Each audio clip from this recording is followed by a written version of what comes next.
It's Wednesday, August the 7th. I'm Clint Lambert. It's my pleasure to be host today of Village in Motion. And I have on set with me this morning two individuals that are very important to our everyday life.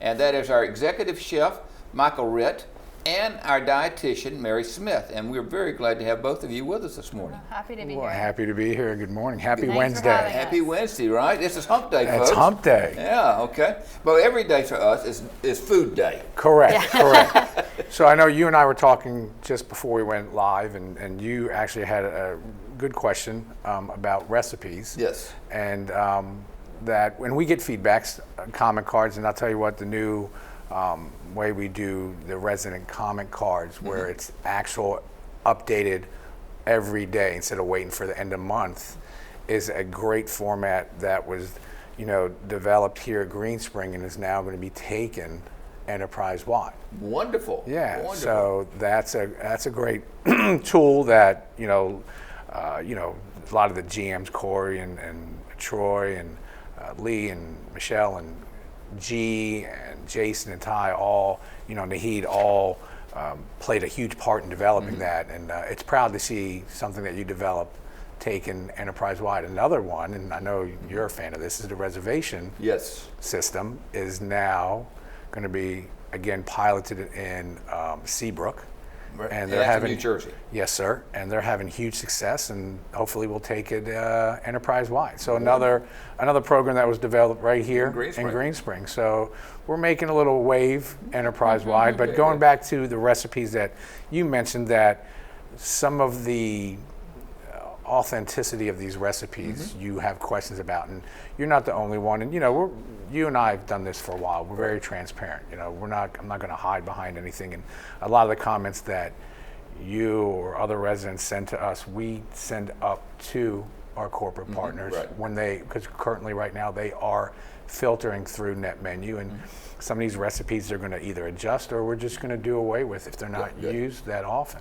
Well, the tabbouleh that was served last night, served this week at Woodland Skies, that I've never tasted in any Middle Eastern country I've been in or anywhere, and I found out that it's a corporate recipe that they're using in regards to, as opposed to truly representing the country. And these are things that we've taken recipes and made adjustments. Sometimes we take an existing recipe, we'll make adjustments, and then we'll literally send that up and say, here's a recipe we'd like to adjust. Right. Other things we do is, and Mary plays a huge part in this, is My Nutrition. That we do have residents that now with the My Erickson app, everybody has the ability to see My Nutrition. We had a question about the margarine and butter, and I think the calories and the sodium, and we realized with residents sending us information that we gathered up the information and sent it up to procurement and IT, and they actually realized that there was an error in the information that was posted, and it's been corrected. Very good. So these little Got things some diligent happen. residents. Yes. And folks, speaking of diligent residents, the number is on your screen, 703-663-3333. Give us a call. Again, 703-663-3333, and ask the question that you have about food services and about dietitians and the dietetics here. Yes, and we're talking about Mary, and you have looked about the sodium content. I'll let Mary take over on this. Okay. So along with just being able to call in, we do also field questions via email. So I've gotten a lot of questions via email just about sodium in general. One thing I really wanted to hit on, this is a very popular comment I've been getting over the past 2 months, is just, my doctor wants me to go low sodium. I don't want to eat sodium at all. Yes. And so something that I've had to do a lot of counseling with residents about recently is that a low sodium has a lot of advantages in a diet, especially if the doctor is recommending that to you.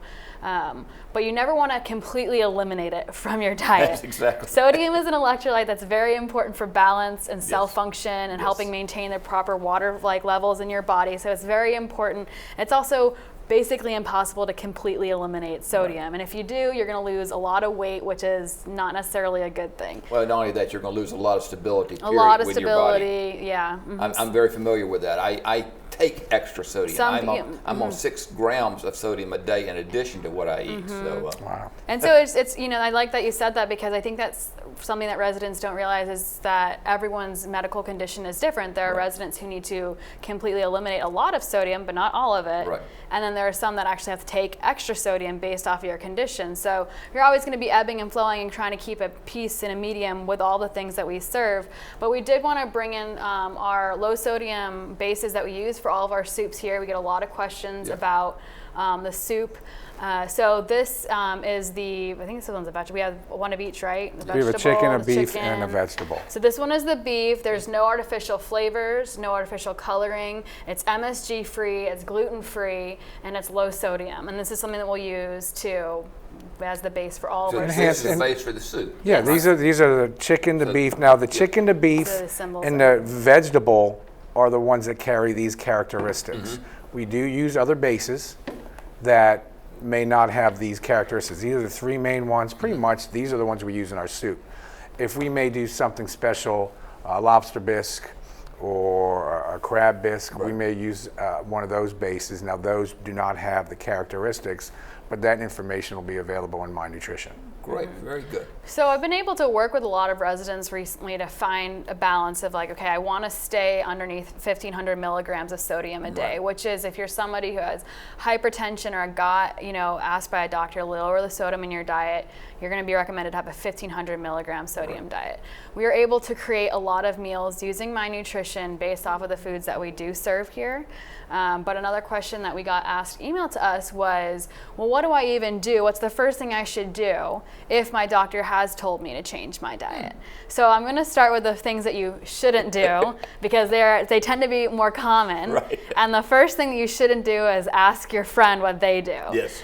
Because I've been learning that other residents and people in my own family will come up and say like, well, this person told me to not eat this. Yeah, we have a lot of sidewalk consults here. Yeah. And it's because, if we've had to make the changes in our lives, we think that it's what's best for everybody. Right. But what we don't realize is everyone else has different, genetics, different medical conditions that they're walking into, different food allergies, different height and weight, which can drastically impact the amount that you're allowed to eat, and different medications. Right. So that's the first thing. If you're asking a friend, you want to gather some, maybe what's your life advice on this, what's your history on it, maybe that's different, but asking for specific, tell me what to do, I'm going to say don't do that. The other one I don't want residents to do is look at blogs. I am not a fan of nutrition blogs. Right. Something that we work very hard as dietitians to do is help educate the public on the difference between a dietitian and a nutritionist. Right. So Helen and I both went to school and got our undergraduate degrees in the Bachelor of Science in Nutrition. Then we did continuing education, where we worked in the field. We learned about medicines. We learned different population groups. And so you have that clinical science base, and we are kept up with our credentials by studying science, research, and going to these conferences where we have to continue our education. Whereas a nutritionist could truly be anyone who just really likes food and just calls himself a nutritionist, and they can write a blog, because it's a free space. You're allowed to, you're allowed to, make an Instagram about food. You're allowed to have a blog. But the thing is, if you haven't studied the actual science, the age group that you're working with, the medical conditions, and the medications, your answers are going to be a lot different. So. And nutritionists do not have degrees in nutrition. Correct. Nutritionists do not need to have a degree in anything. It can be a self-promoted title. Right. Whereas becoming a registered dietitian requires that you have gone to school by a credentialed program, and you've done the continuing education, and you're keeping up with your CEUs, meaning that you're keeping up with the most recent medications, science research, anything that's changing, up and coming food. So, there's always more types of food being realized that we can change to make it better for gluten-free or chickpea pasta, things like that. We're always kept in the loop with. Very good. Very good. Well, because people are always asking questions, and they're always asking one another, and there's a lot of table talk in regards to that. And folks, I want to say to you right now, if you have a question about anything that you're eating, this is the time to call 703-663-3333, and let's ask a question. We haven't had any questions this morning. Come on, some phone calls, okay? So I gave the 2 things that you shouldn't do, those 2 big ones. So no blogs, and don't talk to your friends about what you need to do in your life. The number one thing I'm going to tell you if your doctor tells you to change your diet is first make sure that they clarify what they want you to change it to, and then ask if there is a dietitian that they want to refer to you, because sometimes doctors do have a dietitian that has specialized in their office that they want to send you to, like an oncology dietitian, a diabetes educator dietitian, or you can ask, am I allowed to just go see the dietitian at Green Spring? Right. And I know that there is a $60 consultation fee for a consultation and a follow-up for either myself or Helen. But I can tell you that going out of the community and getting a private practice dietitian, this is about $200 cheaper. You can quote me on that because I used to be a private practice dietitian and I had to charge that because of all the other fees that you're taking care of. And when you throw in the convenience of exactly. It's right here. Yeah. I mean, and we get to go to your apartment so we can see your kitchen setup. You can show us, and if you don't want us in your apartment, we can meet someplace on campus. Right. But my number one thing is if you have a question or concern, reach out to us because we do want to help you. Exactly. And the thing is that you provide the answers. Yeah.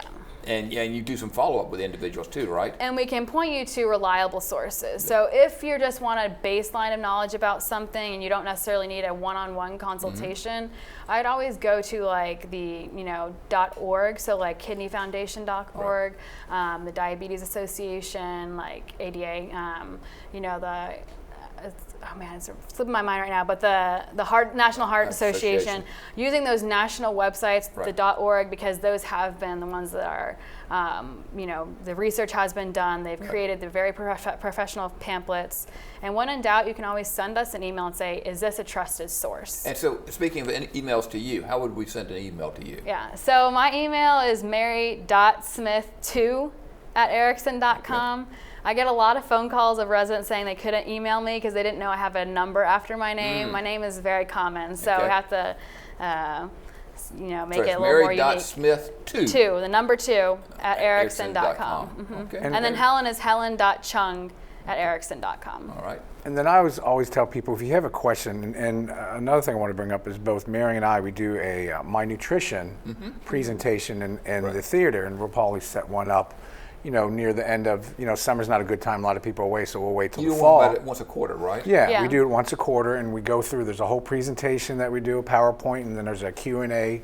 And now that more people have the availability for My Nutrition, I think it's a great opportunity for residents to take advantage of that. Yes. Also, I always tell residents, you can reach out to me. It's michael.ritt, R-I-T-T, @erickson.com. If you have any questions about My Nutrition, I've met with residents individually and gone through the program. So, if you ever have a question, reach out. Okay.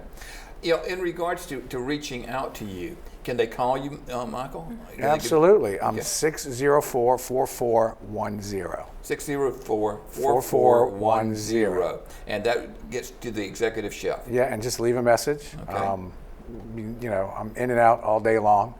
But leave a message and I'll get back to you. Very good. Mary, how would we call you? My extension is 604-4859. I'm pretty confident that's 4859, okay. 4859. If not, you can get connected to me through the secretary. Okay. All right, very good. Yeah, you don't call yourself, so it's I kind of don't call difficult. myself. It's like when people ask you your cell phone, what's your cell phone number? You're like, hold on one second. Yeah. But I do check I do get voicemails a lot. Good. So. And we have a phone number here, 703-663-3333. And we're looking for people to ask questions this morning about dining services and about dietitians, okay? So we have a few things coming up this month. Starting out with tomorrow, we have our Smokehouse Barbecue. Oh, that's almost a weekly thing now. We're doing it this Thursday, and then we're not doing it again until the 30th. Oh, okay. We have some sales and marketing events and other community events as well. You don't want to smoke up the place, huh? I mean, listen, prospective residents walk outside there, and they're like beeline. It's bees to honey, It's phenomenal. I think my hat's off to Troy, Jordan, and G. They've really taken hold of this. Troy's our resident pit master, and they've done a phenomenal job. We just see an increase every week, and it's just a good old time. Yeah, great. We do the brisket and we do the ribs, and we're doing Peruvian chicken this month. Wow. And our special this week is going to be the Smokehouse Burger. Wow. Okay. Plus all the fixings and drinks. So and that for a restaurant simply the meal of the day. Or they can pay, right? Or they can either do resident charge, they can do credit card, they go into the store, pay for it that way, and it's for staff too. They bring out their slip and they'll get their meal. Oh, okay. So Michael, I know I've gotten a lot of questions actually from employees. So how would a staff member do it? Because I think there was one email that said we had to reserve something, but I think a staff member would go in, if they wanted to pay cash, they can pay there. If there was a credit card, they would go through the store. So they can pay cash out at the pit? Correct. Or they go to the store and pay by credit card? Correct. Okay. And then resident make charge. sure they have their slip and come out with it? Correct. Okay. And then they'll the store ring them up and hand it to them. Right. And then the following week, on Wednesday the 14th, is the birthday celebration with the cakes. And then finally, Thursday, August 15th, is the first annual Green Spring Culinary Competition. And that was postponed from earlier during the shutdown. Correct. And we have, the teams are excited. Everybody's ready to go. We're going to have some live entertainment. We're going to have some vendors there providing some goodies. There'll be beer and wine. It's a flex meal. To participate, and I will tell you that you will get your money's worth. There's 3 individual teams that are going to be competing, not only for the awards, but they'll also be providing samples of whatever they're preparing. So each team's preparing the meal is a 4-course, so when you add it up, it's 12 courses that you can try and sample, and it's just going to be a good time. It's going to be in the conference center, Hunters Crossing, from 12 to 2. Yeah. And so for residents then, they simply need to show up. Well, no, what I would do is you want to call Nahid at 604-4200, and she will fill you in with the information, take down your resident number and your name, and if that you can get charged the flex meal, or if you want to do resident charge. My advice is to call, to reserve. I think if residents come the day of, we're not going to turn us away, right?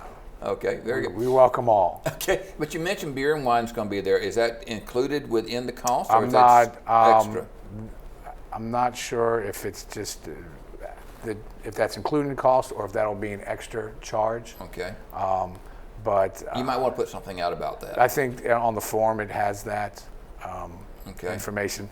So it's going to be a good time. Okay. Like I said, live music. We're going to have with the serving of that. We got 3 teams. 3 teams. And they're going to prepare different courses. We're going to have a panel of judges. We're using American Culinary Federation ground rules, guide rules for culinary competitions in the scoring. Okay. We're going to be presenting trophies and medals, and we're going to have a plaque for all the participants.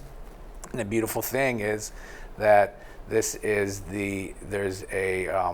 that we created a scholarship fund. We named it after Phyllis DeSantolo, our old administrative assistant. Yeah, and she'll be here as well. And the beautiful thing is with this scholarship fund is that the participants can utilize it, the winners, for advancing their culinary either education or for culinary tools, if they want to purchase some books or materials. So it's really giving our culinarians that opportunity to advance, that growth and development. Their knowledge, the growth and development. We're very big in dining, and I know in Erickson alone, on the development, our bench strength and developing, that human capital. Human capital is the most important thing at Erickson. Right. So, everybody come on out. It's going to be a great time. Okay, I have a question though. Yes, sir. Okay, they're preparing the 3 teams are preparing the food. How are we as residents going to get that food? Are we going to go up and walk up and stand in line? Correct. It's going to be buffet style. What they'll do is they're going to prepare plates for the judging separately. All right. But they're also going to have samples available at their tables that you can, because the residents are going to be judges as well. The residents are going to pick the crowd favorite while the judges are going to critique it a little more intensely. Okay. And pick, we're going to have best overall fan favorite, and then there'll be a third award as well. Okay. So the time factor is 12 to 2. 12 to 2. Hunters Crossing. Okay. Thursday, August 15th. August 15th. All right. And meal of the day or pay cash resident charge. Okay.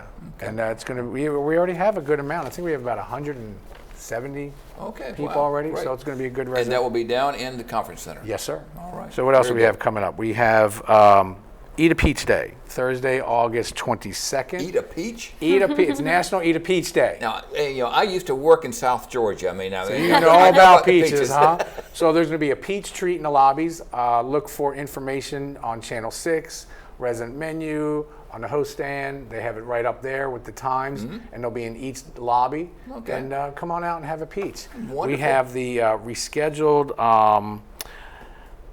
Sorry about that. The Jefferson and Bistro Town Hall was rescheduled, obviously. Okay. And that is going to be Thursday, the 27th, at the Jefferson Restaurant from 11 to 12. All right, sounds good. So we have a peachy day.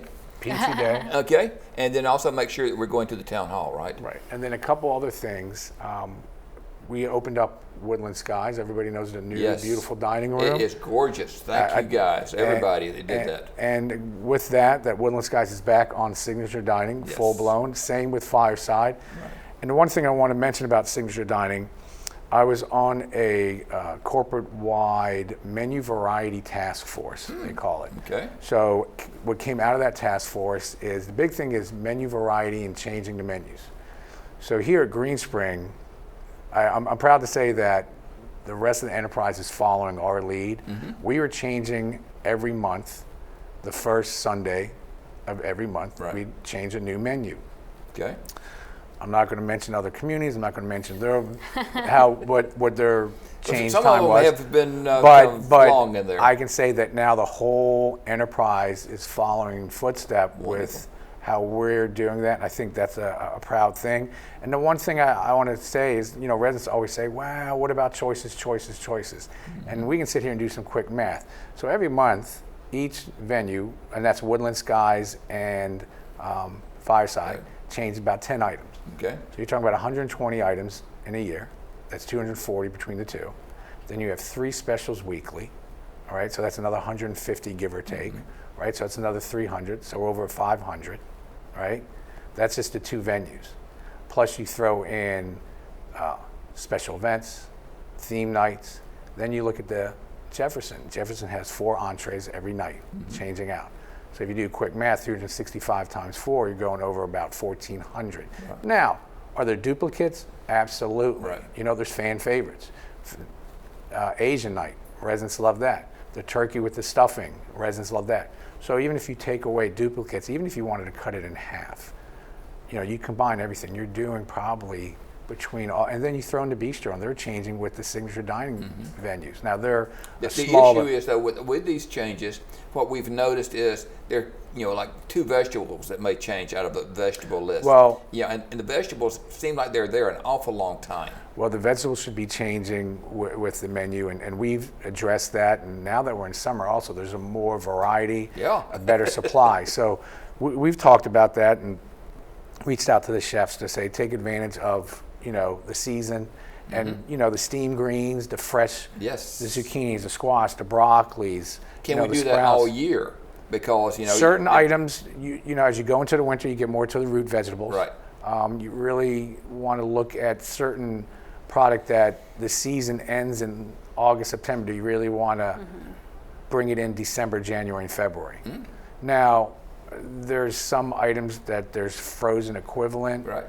Corn, but aren't there things that's coming out of South America and those kind of places? They are, but you also want to look at availability. There's a lot of factors. We call it act of God. Right. Okay, we can't control the weather. Right. There's a lot of factors that play into the produce market. Right. It's very volatile. You have the weather. You have transportation costs. But can we though? If it's available, we reach out for it. All right. But we also aren't going to just bring in. The one thing is, we do our due diligence. Okay. Each kitchen has a receiver that checks in everything. We have guidelines that they have to follow, and protocols that we follow. So we take every measure possible. Okay. And when we source and vet product, we do that as well. So. Very good. Well, Mary, your role in all of this in regards to the menu. What do you do in regards to that, or is there anything that you do in regards to that? So my first job priority is I was stationed out of Garden Ridge, but I do also sometimes with Michael review the menus because we like to make sure that there are enough changes, or if he has a question to make sure that it's well balanced enough. I know our most frequent conversations has actually been about, providing more plant-based protein and options for people. So that's something that we've been working on together. We've had a couple conference calls, and we've placed a couple of, feelers into corporate to see how we can, start progressing with that. But we're, it takes a while, but, we're listening and we are trying. Do you think we'll go to an Impossible Burger? Or well, I can tell you, it's a great segue because Troy was actually represented Greenspring at the PAC committee, and they had Hungry Planet there. And we are vying, and I'm not going to put this on paper or write it in stone, but we are vying to be a pilot down the road for this. We look at vegan, we look at vegetarian options, we have the worry-free section, and to expand on that. So, we're definitely want to be ones leading in the in the enterprise for that, and hopefully we'll be given that opportunity. Looking at plant-based product and expanding on all that. So it's not falling on deaf ears.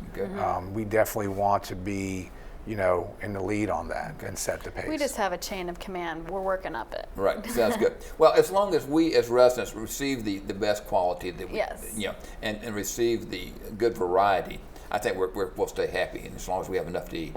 I don't think you're going to starve here. I don't think so. I mean, most of us gain weight here. So it's like when people said, when someone told me, in college you had the freshman 15, at Greenspring you got your first year 10 or whatever. Well, at Greenspring you get 10 the first year, 5 the next year. In regards to But the one thing I tell people, and you're a great example of this, is take advantage of the program. Yes. Travel around. I know a lot of residents say, well, I can only get to this one. I think we have modes of transportation. You can stay inside and get around. And take advantage of, you have once the new cafe comes, and hopefully by the end of the year we'll have that, and it's going to be a really nice place to eat. But you have the Fireside, you have the Bistro, you have Woodland Skies, you have the Jefferson. I mean, there's variety there. And so we just simply need to get out there and enjoy it. And look at the menu, and if you have questions, ask. All right. Well, thank you very much, Michael, and thank you very much, Mary, for being with us this morning and sharing with us. And unfortunately, nobody called in and had a question. Everybody must be happy. Is that a good thing or a bad thing? I don't know. Maybe no news is good news, yeah, they that's say. right, maybe. All right, folks. And again, thanks again. Come back with us, okay? Of course.